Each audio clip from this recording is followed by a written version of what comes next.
good to go? Yes. We're good to go. Awesome. Welcome to Mythology and Popular Culture. I'm Travis. No.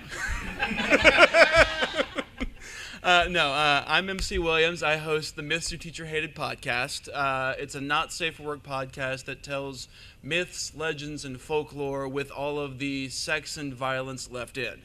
And if you've only ever heard the ones from the dusty 19th century, 20th century writers, there's a lot you missed. This particular panel, because it's during the day, is going to have to be a little bit scaled back from my usual. I said a little. Just none of the swear words. Just none of the swear words, precisely. The material's still going to be there. I'm just not going to say the naughty words. Just for my own reference, is there anyone here who was at the Atlanta Comic-Con panel a couple weeks ago? Awesome. I can repeat myself and none of you are going to know.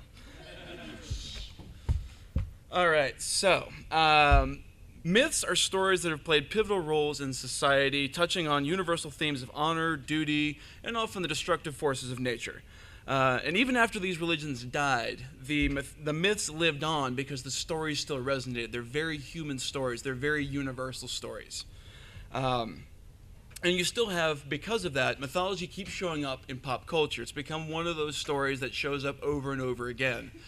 You've probably heard of Joseph Conrad's The Hero with a Thousand Faces, the mythic hero. It shows up a lot because it is this universal story that cultures with no contact with each other have all come to the same basic story because it's, as a species, we like stories to be certain ways. It's satisfying to us as a species. And so you can get a lot of examples through pop culture. You've got books like Jim Butcher's The Dresden Files, which I personally love. If you listen to the podcast, I reference it a lot. J.K. Rowling's Harry Potter, which both borrow heavily from classical folklore, some from mythology. You get things in the classic Clash of the Titans or the much terrible remake, or the absolutely terrible Gods of Egypt movie. Yeah, all white cast playing Egyptians. Cool.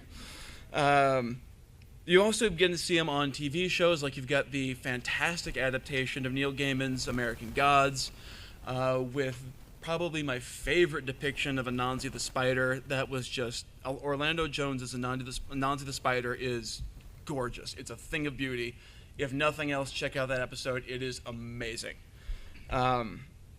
You've got things like the very long-lived Supernatural, which is all meeting monsters from folklore. That's basically what it is. It's Monster of the Week. And you've got, of course, in the pages of comics, like Marvel's Thor, which is obviously the Norse Thor. And surprisingly, really accurate. They borrowed really heavily and kept it pretty true to the original stories. And you've even gotten migrating into video games with things like the God of War series, or one of my personal favorites, the underrated Odyssey to the West, which is an adaptation of the Monkey King story. And it is just beautiful storytelling. The gameplay is a little sometimes, but it's worth it for the storytelling. It's a gorgeous game. But perhaps none is so influential in our current society as the myths of the ancient Greeks.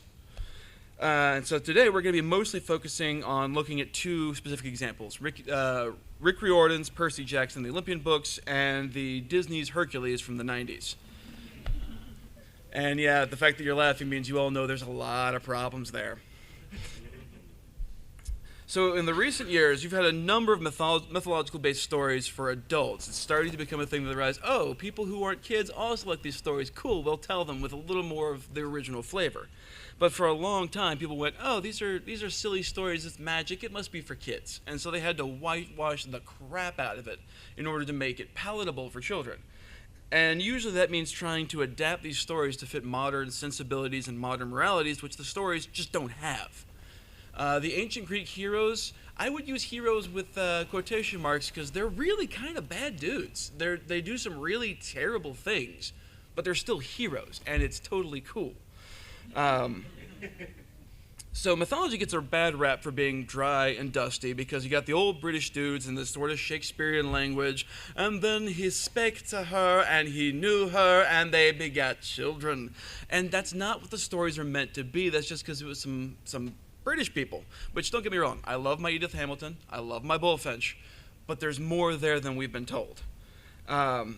And so the original stories were loud, they were violent, they were passionate, they were exciting. They were the blockbuster movies of their day. They were meant to be told around a fire as entertainment, particularly when you had not really much other entertainment. This was where you had your fun.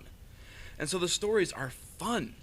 Probably one of my biggest pet peeves of a lot of the stories using the Greek gods is they always make Zeus the good guy and Hades the bad guy. It makes no sense. Hades is not a bad guy, and it drives me crazy. You see this everywhere. You see it in Hercules. You see it in Once Upon a Time. You see it a little bit in Rick Riordan. Everywhere he shows up, he's a bad guy. Even in Clash of the Titans, Smallville, it drives me crazy. So Zeus was originally an amalgamation of a bunch of different strongmen gods. This is kind of a theme of one of my podcast. Sky gods are not nice guys. Sky gods are jerks. Pretty much across the board, because the sky was both the source of life and death. It was the storms, it was the rain that kept you alive, but also it could destroy everything. And so sky gods reflected that. They were capricious, they were irresponsible. You never knew if they were going to help you or just kill you. It could go either way. So in the original stories, he's weak-willed, a sexual predator, wildly unfaithful to his wife, a bully, and has some real anger management issues. Hades, on the other hand, is very cool, he's collected, he's honorable, he's reasonable, and he's dispassionate, with, of course, the exception of the abduction of his wife to be Persephone, but even there, her father, Zeus, helps him kidnap her, so doesn't come out smelling like a daisy in that one either. Hades was a heavy, dour god in the old stories, but he certainly wasn't evil. So why is he the bad guy when Zeus gets to be the good guy? Personally, I think there are probably two major reasons for this. First, death is scary, and Hades is the lord of the dead. Although not the god of death, that's actually held by the god Thanatos, who Thanos is roughly based off of. He was on a first-name basis with the Fates, so with the creatures that controlled your life, your death, your fate. And the Greeks believed heavily in predestination and in prophecy, and so the Fates were real scary. The Fates even had some control over the gods themselves, so these were real powerful dudes. Well, chicks. He had power with a capital P, which makes him one of the few deities capable of going toe-to-toe with Zeus. Who Zeus once boasted, I believe this was in the Iliad, that he could take on all of the other Olympians single-handedly and win, and everyone else agreed with him, because he is that powerful. So if you're looking for an easy villain in the myth-based story, Hades seems like your guy. He's even got a built-in stronghold in the middle of the land of the dead, guarded by monsters. It's built for a hero's storming the castle. It's just designed for that. And second, Zeus and Hades in modern day have gotten conflated with the Christian ideas of God and Satan, which is a really bad conflation. They're not at all similar. But you've got the light-colored, bearded god of the sky, whose son was born of a mortal woman and died to save us. Zeus has several sons who fit this archetype, although Hercules is probably the one who most easily fits that. Versus the dark-colored, underground-dwelling Lord of the Death with terrifying minions. Of course, Zeus is the good guy and Hades is the bad guy, right? But when you start getting deep in the mythos, you realize Hades isn't that bad a guy. As Lord of the Dead, he presides over all of the dead, which includes their heaven, their hell, their medium place. If you watch the good place, they have everything. Everything's there. You have Tartarus, which is primarily a prison for the Titans. Sometimes it's part of Hades' realm, sometimes it isn't. The stories don't agree on that. But either way, it's the really, really bad place where the really, really bad go. And then you've got the Asphodel Meadows, which is sort of a purgatory place, where souls who were just kind of ordinary, didn't really do anything good, didn't do anything bad, you just kind of go and hang out. Like, there's no punishment, but there's not really anything to do. You just kind of stand around being bored. It's a mad place. It's a mad place for mad people. It's the medium place. Then you've got the Mourning Fields, which was reserved for souls who wasted their lives on unrequited love, which seems like a really specific thing to have an entire afterlife devoted to. But there you go. And fourth, you have Elysium, a place for those who distinguish themselves with great deeds. Usually demigods and heroes, although some people who live normal but exemplary lives, such as Socrates, were considered to be granted entry. So if you were a normal person, you didn't do great deeds, but you were considered to be a really good person, you could end up there. And then fifth, you had the Isle of the Blessed, which was the closest thing to heaven that they really had. And the only way to get into there, which again sounds like something out of an RPG game, is you had to go to the Elysian Fields, agree to be reincarnated, make it again, agree to be reincarnated again, and make it a third time, and then you could be given entry to the Island of the Blessed. Yeah, it's a lot of work. Not very many people got there. And then last, you had the Fields of Punishment, which was sort of like Tartarus for mortal souls.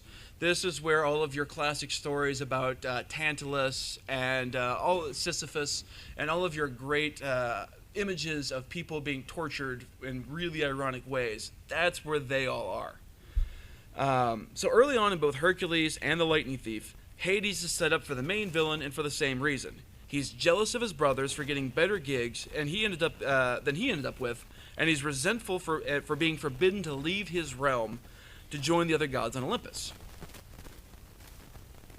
In Percy Jackson, spoiler, it's been out a long time, I don't feel bad, Hades is revealed to be not the main villain, it's actually Cronus, which does make a whole lot more sense.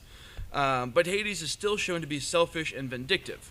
Truth is entirely the opposite. Homer tells us in the Iliad that there was actually an attempt to overthrow Zeus at one point. The king of the gods was chained to his throne, allowing the coup to proceed until Thetis, mother of Achilles, freed Briareos, one of the 100-handed ones, the Hectonicaries, I believe is how you pronounce it, but that name gives me a lot of trouble, was able to free Zeus and end the coup. But, so based on the description of Hades in both the Lightning Thief and Hercules, you would expect him to be part of that coup. Nope. It was actually led by Hera, Athena, and Poseidon, who are almost always the good guys. They were actually the ones trying to overthrow Zeus. Hades actually remained loyal to Zeus throughout the coup. So if he wanted to take over, if he was really jealous of his brother, this would have been the perfect opportunity to act on that, and he doesn't. So it seems that Zeus was absolutely right to be suspicious of Percy and his papa, because Poseidon actually was trying to overthrow him. That's actually a thing. So okay, fine. Maybe he's not evil, but he's definitely greedy, right? I mean, he is the god of wealth, and death isn't exactly known for giving back his victims. Surely it makes sense that he'd want to expand his power by bringing more souls into the land of the dead, right? No, it doesn't. Nowhere in the old stories does it say that Hades' power is in any way connected to the number of people in the realms. His power is part of nature. It can't grow, it can't shrink, it just is. It's eternal. Death is eternal, Hades is eternal. This is one of the few places where I think Percy Jackson really does a good job. Percy manages to sneak his way into the throne room, and Hades refutes the accusation that he's trying to overthrow Zeus by pointing out that there are already way too many people in Hades as it is. They're understaffed, overworked, everyone's running around, and that actually, see, looking at people around the planet, how many people die every day, Hades is doing all right. He does not need any help. Hades isn't greedy in the original myths. He's just fair. And I know a lot of people don't think of death as being fair, but again, he's not death, he's just the Lord of the dead. He is the final arbiter of souls, he's the final judge. And as that, he is seen as the most fair and the most honest judge ever. In fact, in the Aristophanes comedy The Frogs, he's actually brought in to be the judge of a poetry contest because he's the only one all of the gods could agree would be fair and unbribable. And so, as for being greedy, as we already mentioned, he has no real lust for power. And as the god of wealth, he's pretty much set there as well. There's not really anything he needs. He's one of the few gods, or one of the few male gods who actually keeps in his pants. Like, he marries Persephone, and that's it. He doesn't have any demigods running around. He doesn't have any dalliances. He just stays faithful, which is crazy. No other male god does that. Every one of them has so many kids. In the myth of Orpheus and Eurydice, Hades actually agrees to let Eurydice leave Hades and return to Earth because he is moved to tears by the beauty of Orpheus' playing. And he straight up tells him, you can do this, just whatever you do, don't look back, or she won't go with you. She'll be there, I promise, just don't look back. It's the rules that are, I can't change them. And he gets most of the way back, he gets all the way up to the top, and he doesn't hear anything, and he decides he doesn't trust Hades, and he turns around, and sure enough, she was there. She had followed him the whole way, but she's a shade, and of course she didn't make noise. Did you really expect her to make shuffling noises? She's a ghost. And so he has to watch her being sucked back down into Hades because them's the rules. And if he had just followed the rules, she'd have gotten out. So he's fair. If he tells you something, you can trust him. He's going to follow through on his word. So what about the horrifying monsters at Hades' command? I mean, those are some really powerful hitters, right? But to be fair, they also play fair. They also play by the rules. The monsters only get you if you break the really well-known, really clearly defined rules. And these had to be big breaks to end up with any of these monsters coming after you. So let's go with the Erinyes, the Furies. Really terrifying monsters with like dog faces and blood coming out of their eyes with fiery whips. They sound horrifying, but they really only came after you if you, say, murdered your brother or tried to serve up your father as a meal to the gods. Like, these are the kinds of things you're like, yeah, no, that you deserve that. You deserve to be punished. Okay, what about Cerberus? Yes, he's a three-headed dog with a venomous serpent tail. It's pretty terrifying. But he was guarding the gates of Hades, keeping the souls from escaping again. But honestly, he's just a big dog. He's just a great big guard dog. He's protective of his home, but so are a lot of dogs. And you can't help but imagine Hades scratching him under the chins and going, "Who's a good boy? Oh, who's a good boy?" Especially since by some versions of the story, Kerberos is descended from the word spot. There's some reason to think that may not be the case.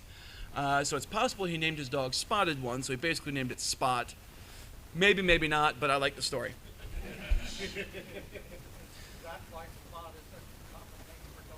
Potentially.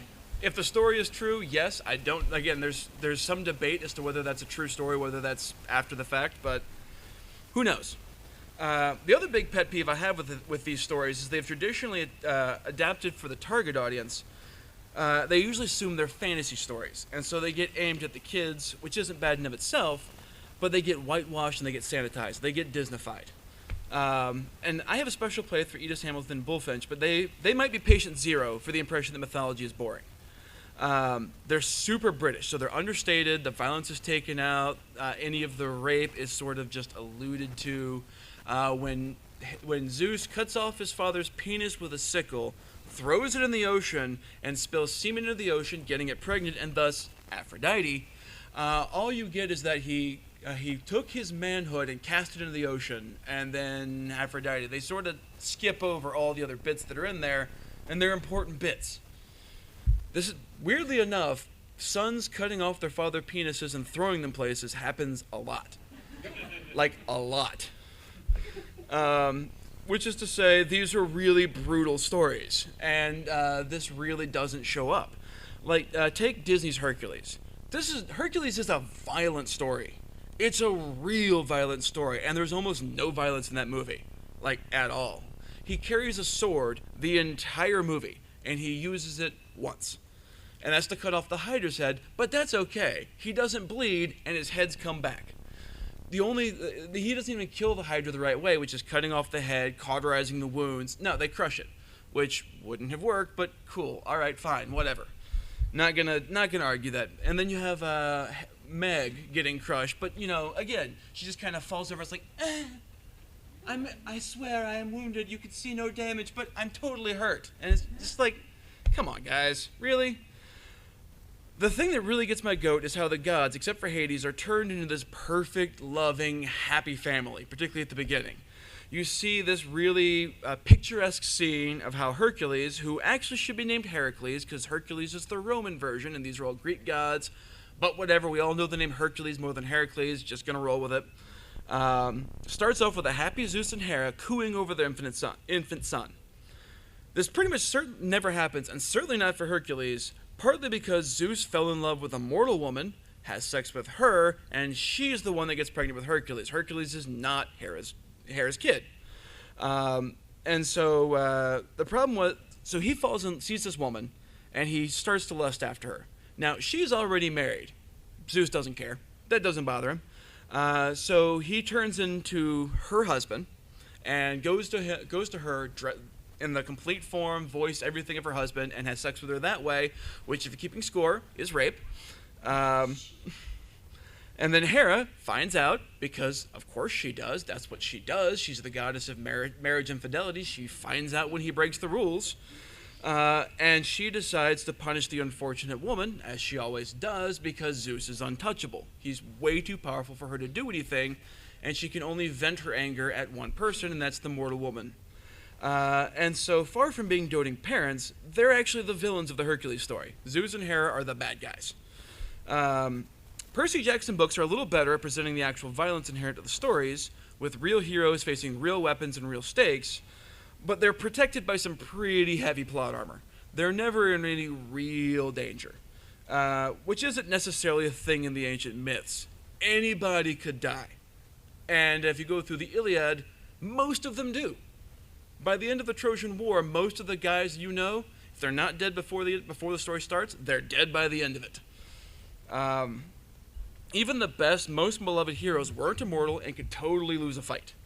The most annoying tendency is to combine the stories, leaving some bits out and taking bits from other stories till you get this big hodgepodge. And so Hercules is by far the worst offender. But even Percy Jackson does some of this. So right off the bat, baby Hercules is introduced to a baby Pegasus. All right, this is wrong on a lot of levels. A, Pegasus was part of the Pericles myth, not Hercules. B, there never was a baby Pegasus. Right.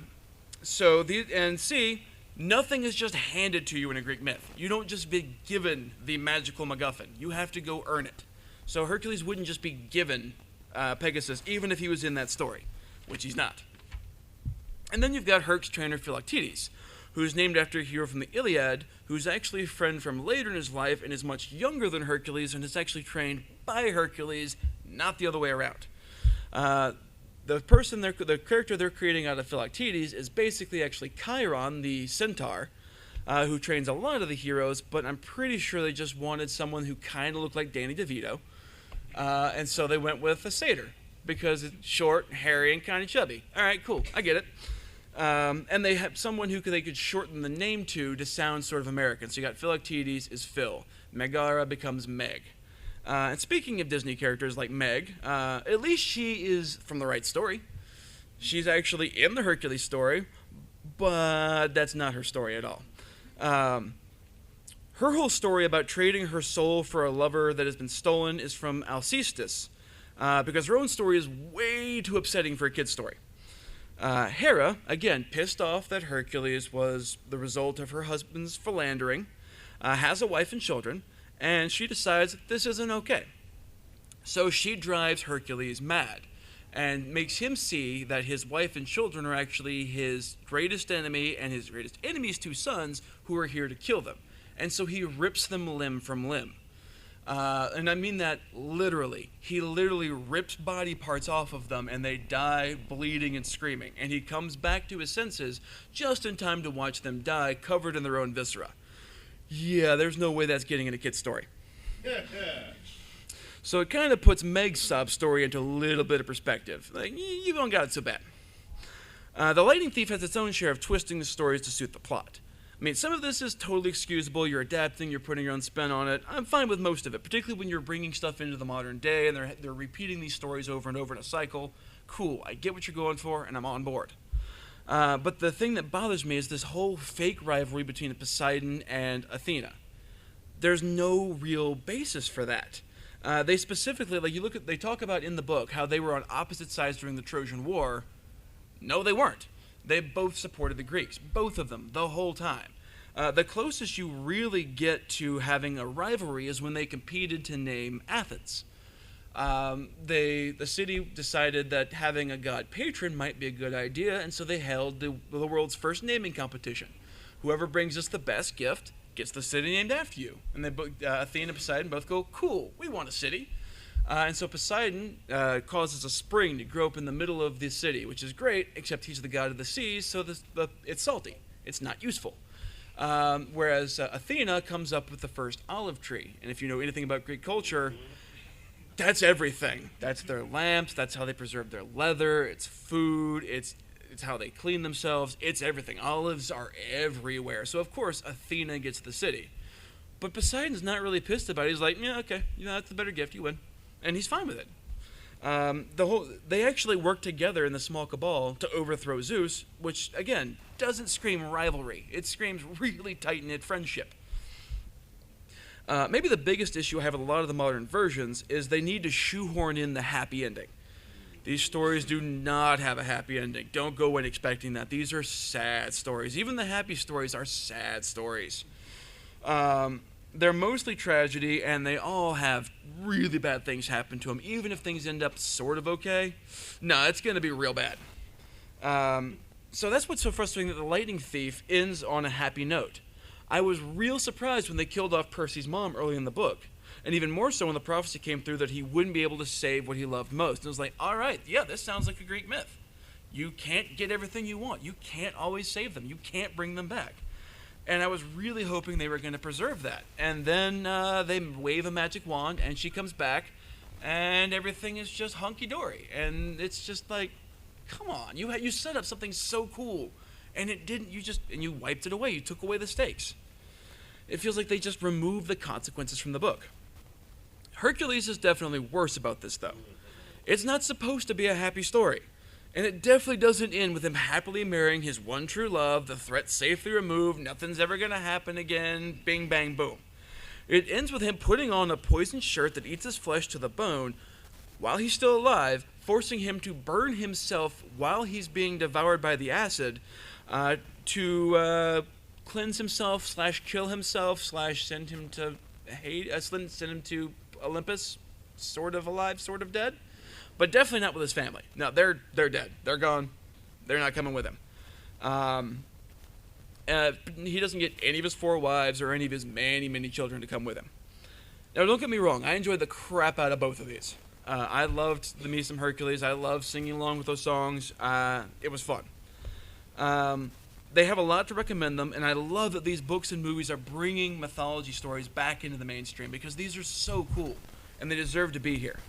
There's a lot of exciting work being done lately, especially, as I mentioned before, the Stars adaptation of American Gods, as well as the book it's based on. They're both really, really good.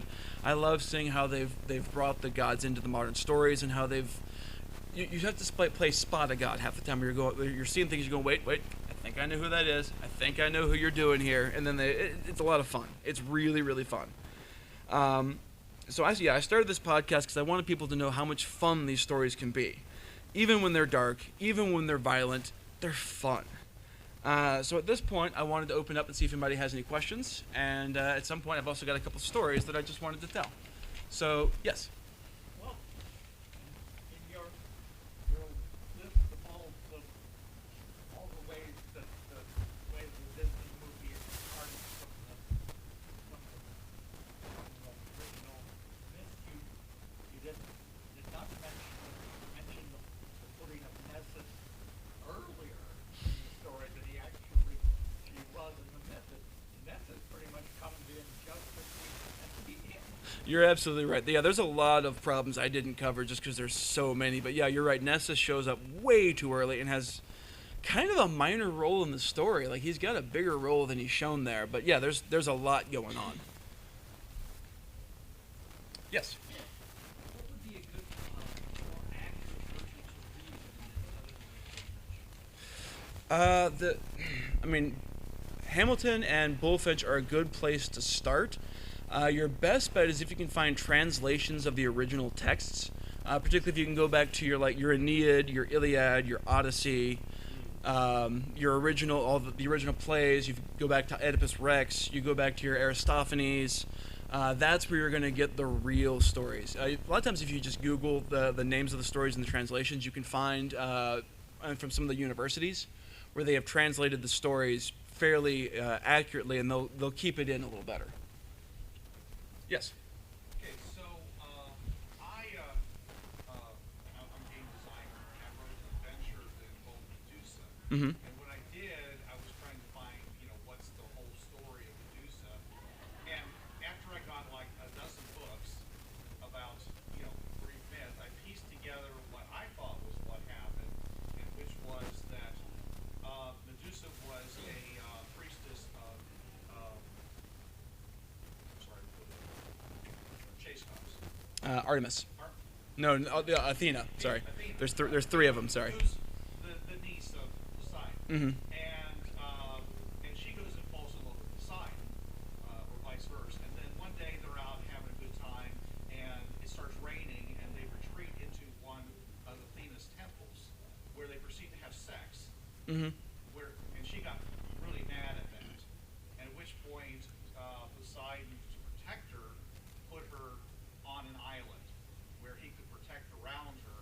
then why she turned into Medusa. I think that was part of her curse. Right. From Athena. Now, is that not true? There are multiple true versions of the story. That's part of the problem. The version that I've heard most commonly is very, very similar to that, except instead of them being a happy couple, Poseidon just straight up rapes her in the temple. But because again, she can't do anything to Poseidon, Medusa is punished for the sacrilege in the temple, of violating the holiness of the temple, and so she's turned into the Gorgon at that point as punishment. And she's shipped off to the island with her two sisters to keep, and I think Poseidon does that to sort of keep her safe from the rest of the world. Right, which is what okay, great, I got it right. Yeah. Yes. You mentioned the Odyssey, and that reminded me. Have you seen Oh Brother Where Art Thou? Oh, I love Oh Brother Where Art Thou. Okay, what was, I wanted to find out. What was your opinion on how well they adapted the Odyssey to not really modern, but much more modern than it was originally? If I remember correctly, Oh Brother Where Art Thou is more of an adaptation of James Joyce's Ulysses, which is itself an adaptation of the Odyssey. Right, that's and so it does a really good job of adapting Ulysses, which is one of my favorite books. I love it. It does a really, really interesting job of taking all of the encounters and all of the monsters and all of the things that Odysseus encounters on his way trying to get back to his home, and turns them into just a guy wandering around the city all day trying to avoid thinking about the fact that his wife is cheating on him. And Oh Brother Where Art Thou does a really, really amazing job of, like, I loved John Goodman as the Cyclops. That is one of my favorite moments in cinema. He does such a good job of that. But yeah, I think that's a really, really cool, innovative adaptation of the myths and of the classic literature. I think it does a really good job. Oh Brother Where Art Thou? It's a Coen Brothers film. Yeah, George Clooney. Yeah, George Clooney is Ulysses. It's really good. It's worth checking out. Yes. I know you briefly touched on it. What would you say is your favorite adaptation of Egyptian myths, and what would you say is an actor? Oh, the Egyptian myths don't get a lot of love. I was in a panel yesterday for an urban fantasy with a woman who had done this whole series of urban fantasy books on Egyptian mythology, and I cannot remember the name for the life of me. She was one of the authors on Mythology and Urban Fantasy on the Urban Fantasy track. Check her out. She's probably be my example, because she was talking about the mythology and how she adapted it, and it sounds really cool. It is now at the top of my reading list, so I would check that out. And that was a panel yesterday? That was a panel yesterday. Yes. So what would you say are some of the major differences in style or in substance between the Greek and the Roman versions? Honestly, very little. The Romans mostly just came in and reskinned everything. There's a little bit of where they added some stories, like the Aeneid is kind of the world's first fan fiction. Aeneas comes in Virgil comes in and sees how well the Iliad and the Odyssey have done and how popular they are. So he's like, you know what? I want to do that, but I don't want to come up with my own characters. So I'm just going to take this dude who is kind of a minor character in the Iliad, and I'm going to do a story about him. And so it's not nearly as good. It's not nearly as interesting, but it's his way of turning the whole Trojan War into a story of actually how Rome was founded, which violates other myths of how Rome was founded, but whatever. But the one big thing that we do get out of the Aeneid is the story of the Trojan horse. That is actually nowhere in the Iliad. The Iliad ends shortly after the death of Paris and of his brother Hector. And that was where Homer really thought the story was about Achilles versus Hector, not really the Trojan War. And so he didn't really care how it ended. He assumed everyone already knew that. It was common knowledge, so he didn't touch on it. So it wasn't really until the Aeneid that we really got that story written down of the end of the Trojan War and the Trojan horse. And so that's probably the biggest. So there's little pieces like that got pulled in, and little things where they tried to tie it into their own history. But for the most part, the stories are exactly the same with different names. Yes. I read some Greek and Roman, and what I noticed was they seemed to like Mars a whole lot more. Oh yes, that's a very good point. Yeah. And how much they seemed to dislike Odysseus as a character. I read all these Roman plays where it's like set prior to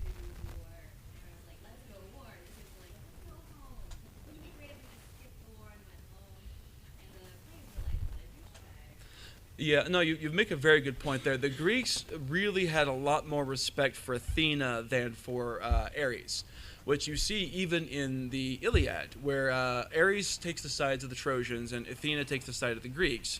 And at one point, there's this epic god standoff where God faces off against God and Athena faces off against Ares and just beats him down in about 5 seconds.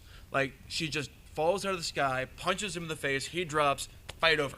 That's it. You expected some big thing? Nah. They really loved Athena, and the Romans, as a more of a warrior-conquering society, had put a lot more emphasis on the martial aspect. They had a lot more respect for Ares, or as Mars, as you were saying.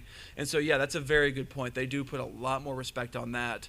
And yeah, they also had a lot less respect for the trickster gods. The Greeks really loved the idea of cunning, of outsmarting your enemies, of being wiser, which is what Odysseus is. He's the cunning guy. He's the guy who can talk his way out of anything, who can think his way out of anything.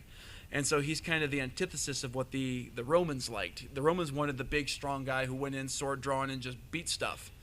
And so, yeah, he gets turned down and gets made into kind of a coward and kind of a guy you just kind of go, oh, you don't like, no one likes Odysseus. So, yeah, that's a very good point. Thank you. Anyone else? Yes. So I hear a lot about people comparing modern superheroes to ancient Greek and Roman myths and all sorts of things like that, and particularly saying that in the future people might think of our modern superheroes as myths from the past. I was wondering if you think that's accurate, if you think there's credence in that. Oh, yeah, no, I think that's definitely accurate. Heroes and superheroes are kind of our new mythology. They are reflections of what we respect in society, what we wish we could be, what we idealize. And then the supervillains are the same thing, these overpowered ideas of what we fear most, what we're worried we could become. And so, yeah, they serve very much the same function of giving us a way to talk about what we want and what we hate and what we fear without having to get too uncomfortably close and too uncomfortably honest. It gives us a little distance to talk about what's going on in society. So, yeah, I think that's a very accurate comparison. Yes? You touched a lot on the Mediterranean deities, Mhm. Egyptian, Greek, Roman. How do those compare to, for example, the Inuit and Japanese and Aboriginal and Polynesian deities? What similarities do you see worldwide? The biggest through thread I think I see through worldwide, you've got the epic, the hero's journey, which shows up in pretty much every culture. Every culture has the hero who rises up, refuses the call to adventure, that whole thing. That shows up everywhere. But beyond that, the biggest thing you also see are trickster gods. Every culture has a trickster god. Now, the Japanese, from what I've seen, tend to have a little less respect for their trickster gods. Very, very profoundly dislike them, speaking as someone who is a Japanese and Bishingo. Oh, fair enough.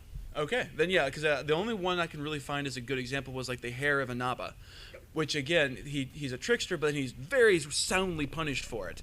And then doesn't really do anything. It's more, unlike a lot of the other tricksters who, like, take the Chinese, for example, you've got Sun Wukong, the Monkey King, who is so powerful he holds off the entire armies of heaven single-handedly and would have won and made himself emperor of all of heaven if they hadn't gone and threatened his monkey subjects and he had to stop the fight to go save them. So yeah, the Japanese don't like their trickster gods nearly as much as other cultures, but like you have in a lot of the native cultures, you have coyote, not so much in the Inuit. I haven't gotten that deep in the Inuit cultures. One could possibly argue that Sedna is a trickster god. Oh, that's a good argument. Yeah, I haven't spent as much time with the Inuit gods yet. That's on my list of things I want to dive into and do some research on, because I just haven't spent that much time there. But like in the Polynesian mythos, you have Maui, Maui Tiki Tika, who is great. I love Maui. In Africa, particularly Western Africa and Ghana, you've got Anansi the spider, who is sometimes the butt of the joke, sometimes he's the salvation of humanity. It's a very complicated relationship, but he's a lot of fun. I live in the Pacific Northwest. Raven is everywhere. Yeah, Raven. Raven shows up a lot as well, as does Brown Bear. Yep. Um, Who also shows up in Japan, at least amongst the Ainu. oh, I didn't know that. Interesting. Okay. In fact, the chief deity in the Ainu mythology is a bear conway who is very Huh. Okay, I'll have to look into that because I didn't know that. That's very interesting. Thank you. Yes, the back. What is your department? It's called Myths Your Teacher Hated. I've got stickers and cards up here at the front at the end if people want to come grab them. It's got all the information for where you can find us, Instagram, Twitter, all that fun stuff. Myths Your Teacher Hated. Yes. What do you think the new hotness is for so far as which mythology? I'm sorry, say again? The new hotness. What's the like? Is the Babylonian mythology being the one that everybody's adapting and incorporating? Or? I mean, you still got the Greeks. People love them some Greeks. You're starting to see a lot of Norse, particularly with the Marvel movies, with Thor becoming so popular. People are starting to realize there's an appetite there. So you're starting to see more people bringing in the different Norse gods, different Norse books. I think Rick Riordan now has a book about the Norse. Neil Gaiman has a book about the Norse, which they're good. Don't get me wrong. I'm happy about it. But yeah, that's the one I'm starting to see get mined a lot more now. Is there any that haven't been that you'd like to see more of? Out of curiosity. I haven't seen that much on the Native American myths. There's been some. I don't think I've seen any of the South American, and there's some fun stuff down in South America. Like the Cabaya Sin Meca. I can't remember. The Headless Horse is basically how it translates. It's in Portuguese, which I don't speak, which is part of why I'm trying to remember how it exactly is pronounced. But basically, it is a woman who was found to be in adultery, and is cursed to turn into a headless horse who runs around spurting fire out of the stump, running through the crossroads. And the only way to stop her is to crucify her with a silver nail. It's a weird story. So yeah, I'd like to see more of the South American and the Native American myths, and definitely some of the Polynesian, other than Moana, which was great. It was a whole new story, but they did a really good job of making Maui pretty true to who Maui is. And so I really, really enjoyed Moana for that reason, because it was great to see Maui just be Maui.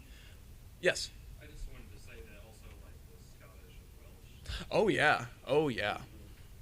Oh, or the Irish. I would love to see some of the Irish myths, because there's some really weird ones, like Balor the Demon King. I would love to see Balor the Demon King show up somewhere. He's got an eye that shoots death. He's like 20 feet tall. Why hasn't he become a monster somewhere? He's great. I think Marvel Comics may have used him one time. That wouldn't surprise me. And I know there's a WWE wrestler called Finn Balor who has the Demon King, which I only found out because when you Google Balor the Demon King, he's the first result. Yes. I was wondering when I recently saw the Black Panther movie. Mm-hmm. Something I picked up on is you hear Greek references to Bast and to Hanuman. That, of course, is an Egyptian and a Hindu god. I was explaining to the friends who were not that much into mythology who these characters was, and I mentioned that Hanuman was a monkey god, Mm-hmm. and they thought that was rather appropriate because you had this sort of ape-like opponents. Yeah. There's a little bit of cringeworthiness with the original incarnation of the white ape in the comics. It's troublesome, but the way they did it in the movie I thought was pretty well done. I really liked his depiction in the movie. And especially the way he's continued forward in Infinity War. Yes, yeah, absolutely. They did a great job with him in Infinity War. I think they've done a really good job of turning that character into something really fun. Oh yeah. Yes. Is there any other versions that you recommend that particularly tell the truth? Ooh, I mean, for me, I still love the 1970s version of Clash of the Titans. I mean, it's got some stuff that's not accurate, but who doesn't love a mechanical owl? Yeah, I was about to say. I wanted that when I was a kid. I wanted that owl so bad, so I'm willing to forgive that. But overall, that one's pretty good. American Gods does a really good job of staying true to the heart of the characters. Surprisingly, the Dresden books do a really good job of adapting the characters in the modern world while maintaining the core of who they actually were and maintaining their stories the way they were. I think he does a great job of adapting mythological characters. Yes? Another one that does really well working on the series. Oh, I haven't read that. I'm going to have to write that down. Iron Druid. Okay, that's on my reading list now too.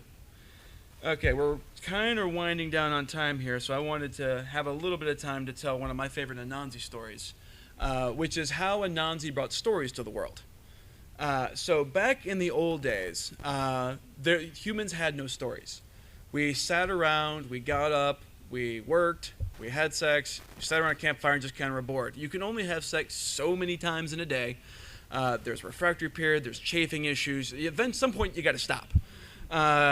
And so Anansi was looking down and just going, this looks terrible. Everyone's bored. And he knew that the sky god, who is either called Nyame or Nyankopan, which means he who knows and sees everything, had a box full of stories. And again, being a sky god, he's a jerk, so he's refusing to share them with anybody.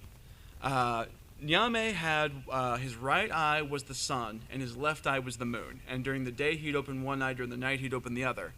And he just sat down looking at all the people. So Anansi decides, you know what, I'm going to fix this.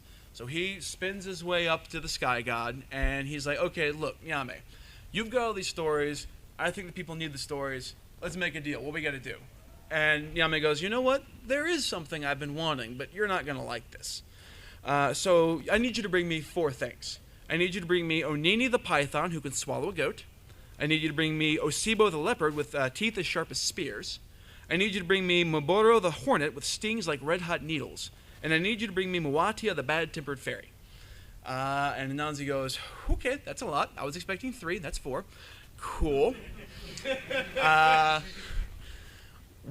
right, I got this. And so he goes down and he spends that night talking with his wife, Aso, who is a very clever woman and he really can't get by without. And so together they come up with a really clever way to capture Onini the python. And so the next day he goes out carrying a stick going, no, there's no way. She's wrong. She's definitely wrong. And he's wandering down to the watering hole where everyone goes, saying this to himself. And the python finally goes, Anansi, what are you going on about? You're being really loud. And Anansi's like, oh, I'm sorry, great python. My wife is an idiot.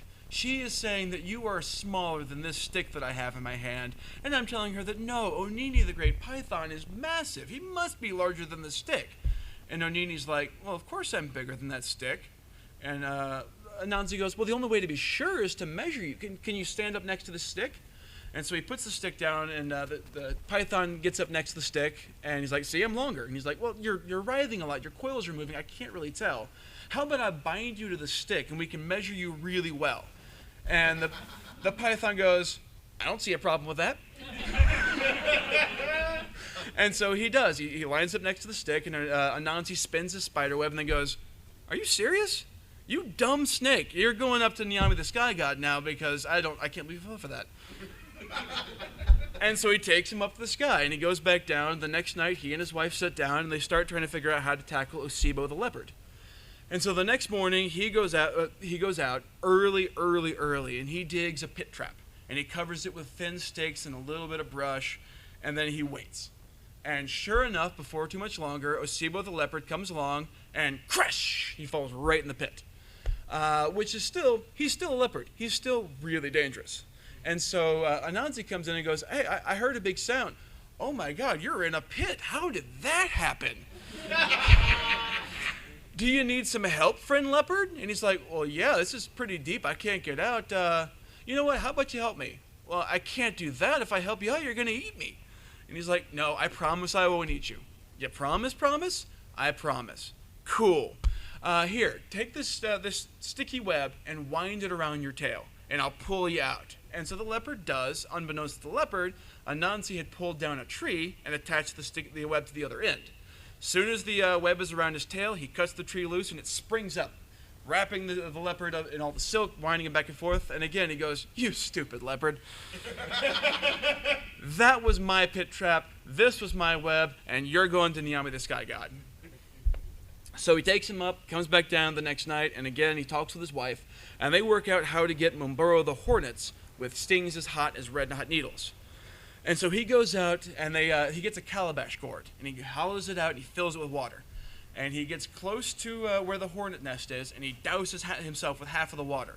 And then he takes the rest of the water and he splashes it on the nest and holds a big leaf over his head. Like, oh, there's a flash flood coming. It's so wet. And of course, as you know, hornets can't fly in the rain. And so they're freaking out because they didn't know it was raining today. He's like, well, hey, I got an idea. I got this empty gourd here for no real reason. How about you fly inside? And I'll keep you safe in there. And the hornet's like, all right. They go inside, and he spins web over the hole and goes like, really? It was that easy? Cool. Takes him up to the sky god. So the only thing he's got left at this point is Moatia, the bad-tempered fairy. And this is a story you're probably familiar with, but this is the original version. So they decide, he goes and builds a wooden doll. And he covers it in the sticky sap from this gum tree. And he takes, his wife makes this dish called ano, which is made from mashed yams, eggs, and oil, and it's delicious. And the fairy is known for just loving it. This fairy is particularly hard to catch because she's invisible, and so it's really hard to catch her. And so he takes the doll out there. He cunningly ties a bunch of silk to the back of the doll so he can control it like a marionette, and he puts the food in her lap. And he goes out there and he waits. And sure enough, the fairy comes before too much longer to the little glade, and she sees the doll. And she's like, "Who is that ano I smell? Can I have some?" And the little doll nods its head. And so she goes over, takes a big bite, eats the whole thing in a huge mess, just gobs flying everywhere. She's got no manners. She's bad-tempered. And so she gets done, and she's like, "Thank you." No response. "Thank you." No response. "I said thank you, you stupid girl." No response. And so she walks over and she punches the doll in the face, which is covered in sticky sap, and her hand sticks. And she's like, hey, let go of my hand. And so she punches with the other hand, and now they're both stuck. "Hey, I said let go." She does a big donkey kick, kicks with both of her feet, and now they're both stuck. So now she tries to roll around and wrestle, and by the end of it, she is completely stuck to this doll. And Anansi comes out and goes, "Well, that's how you catch an invisible fairy," and takes her up. And Nyame, true to his word, is like, "All right, you brought me all of the things I asked for. Here's the box of stories." And so he goes out and he spins a web across and webs across just like Spider-Man, dumping the stories out as he goes. And that was how stories got spread to the world.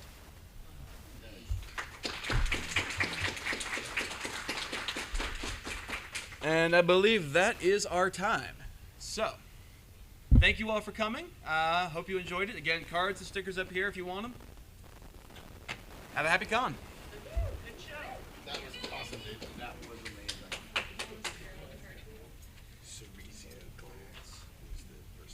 Ceresia Glass? Yeah. Okay. Have you run across experience where he assumes ownership of or lordship of stories from Tiger? I have not. Because I have, and I'm wondering if that's like a halfway to Brer Rabbit. It might be. Passage syncretism kind of thing. It might be. But the version I tell, I kind of treat him like the final boss. You know? Yeah. And Osibo, I'm kind of counting on everyone in the room to not speak Yoruba. You know. So. Yeah.